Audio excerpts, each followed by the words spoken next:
Fixons notre attention sur Ézéchiel 1,8. Tel l'aspect de l'arc qui est dans la nue ou un jour de pluie, ainsi était l'aspect de cette lumière éclatante qui l'entourait. C'était une image de la gloire de l'Éternel. Ce passage me paraît bien résumer toutes ces prophéties. En effet, il ne s'applique pas seulement au premier chapitre de ce livre, mais il peut être vu à travers toutes ces prophéties, car tout y est déterminé en rapport avec la gloire du Seigneur. Il y a une correspondance très pratique et immédiate entre cette parole et nous-mêmes. Je suis sûr, parmi nous, pour la plupart, nous avons ce profond sentiment que le Seigneur va faire une chose nouvelle. Je crois que c'est compris très largement. La nature de cette chose nouvelle peut donner lieu à différentes interprétations. Dans le monde évangélique, il y a beaucoup de prières et de discussions à propos du renouveau. C'est peut-être une autre manière d'exprimer qu'il y a ce besoin d'une intervention du Seigneur pour faire une chose nouvelle. D'autres l'exprimeront certainement différemment. Mais c'est parmi les chrétiens et partout où ils sont que le Seigneur doit faire une nouvelle chose et que le Seigneur veut un nouveau départ. Nous avons besoin d'être intelligents et de comprendre de quoi il est question.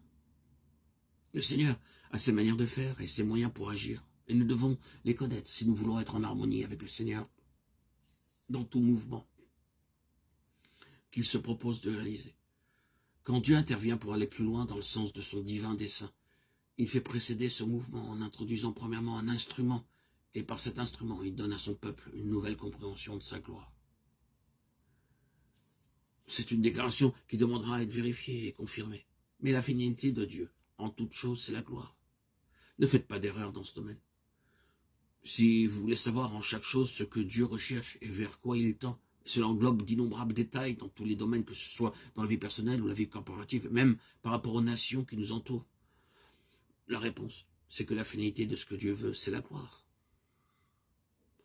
Ceci étant, il doit être clair qu'il établit toujours ce principe au début de chaque nouveau mouvement. Il établit comme ce qui gouvernera la mesure ou le mouvement de ce qu'il entreprendra. Tout va être gouverné par cette finalité et conduira à chaque nouveau commencement. Cela peut paraître un petit peu difficile à saisir pour l'instant. Nous serons tous d'accord pour dire que lorsque Dieu appela Abraham pour qu'il sorte d'Our en Chaldée et qu'il le sépara pour qu'il soit à lui, c'était un nouveau mouvement de Dieu. Il n'y a aucun doute à ce sujet. Ce fut une intrusion nette et définie de la part de Dieu dans l'histoire de l'humanité, un pas de plus dans le sens du programme divin. Étienne nous dit que le Dieu de gloire apparut à notre père Abraham lorsqu'il était en Mésopotamie, Actes 7:2. Pourquoi le Dieu de gloire? Le terme vers lequel Dieu se dirigeait, c'était la gloire.